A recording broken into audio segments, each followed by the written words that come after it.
Do not touch your ad set until it is out of the learning phase. What's up, guys? It's Tom. Welcome back to the lab. Welcome back to another video.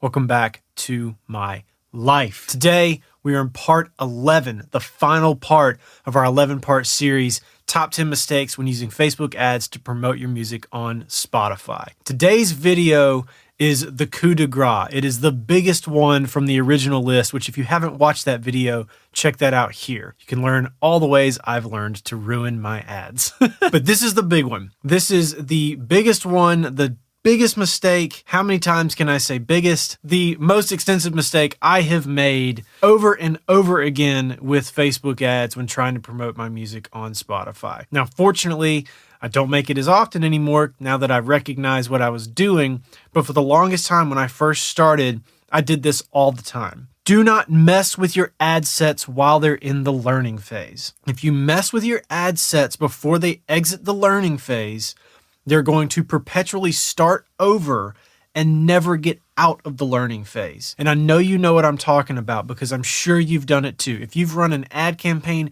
in your life on Facebook, you have probably done the same thing. You push play, push start on it, you schedule it to start, whatever, it gets going, and your cost per conversion is way higher than you want to be spending. So what do? You go in and you fix it. You see that one ad isn't performing as well compared to another one, so what do? You go into that ad and you change something. You want to fix it so that you can bring your costs down.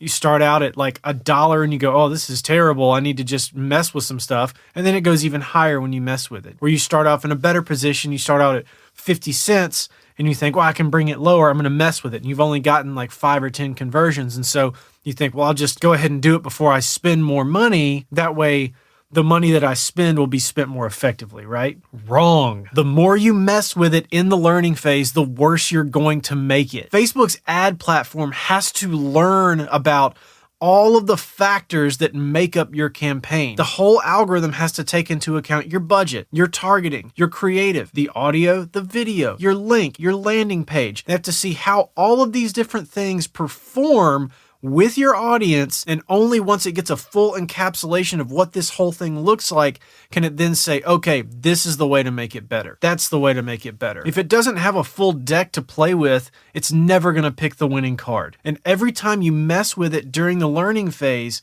you are removing a card from the deck, so it has to re-examine the whole deck again. Under best practices for the learning phase, Facebook says, wait to edit your ad set until it is out of the learning phase. In bold print, right there on their site. And secondly, avoid unnecessary edits that cause ad sets to re-enter the learning phase. This is what we've been doing. We've been unnecessarily editing our ad sets to put them back into the learning phase without even meaning to. All we're doing is stirring up the muddy water and making things worse. So what you need to do is wait until after the learning phase to edit anything.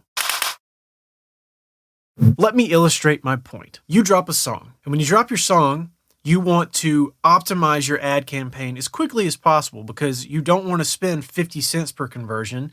You want to spend 10 cents per conversion, 15, 20 cents per conversion. If you can get it down to 5, go team. But you want to optimize your ad set. You want the curve to do this.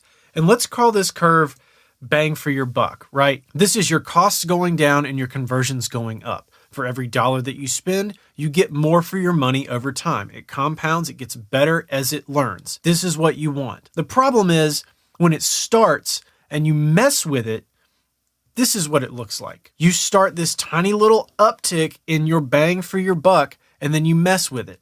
And then it drops back down and you have to start over again from zero. So you let it go a little bit further and you see, well, that change didn't do anything. Let me change something else. Clearly, whatever I adjusted didn't work, so I should try something else.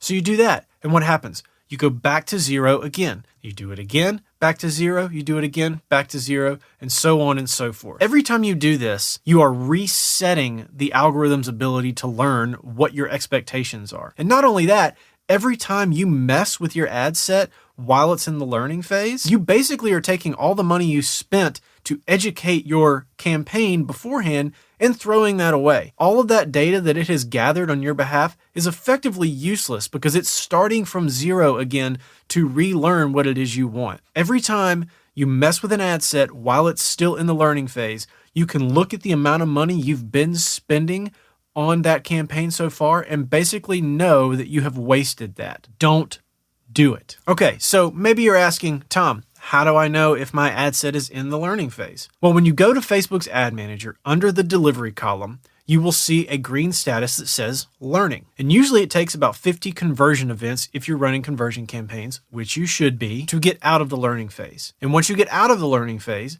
that delivery status will show a green dot that says active. Once you're active, you're free to start making changes. You don't want to make huge changes and you don't want to make more than one change at a time. Now, if you've watched any of the videos on my channel, you probably know that. If you haven't, go check out some of those videos. Watch this playlist right here and go through the whole thing to learn about what I'm talking about. So the main takeaway is this. One of the worst things you can do with a new campaign is to mess with it when it first starts. And usually there's a lot of pressure when it first starts. When you're trying to promote your song on Spotify, odds are you're starting a new campaign on the day your song drops. So you're feeling a lot of pressure and anxiety for this thing to perform immediately so that you can trip the algorithm and get on Release Radar and get on Discover Weekly and all that good stuff, right? It's hard to be patient. I know it is. I promise you, I've been there.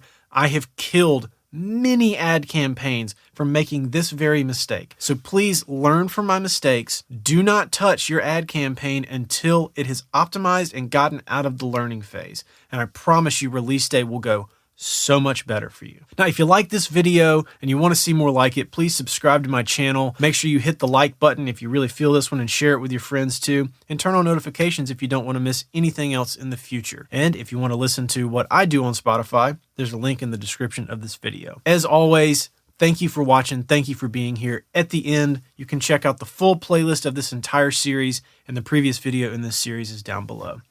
I'll catch you on the next one. Peace.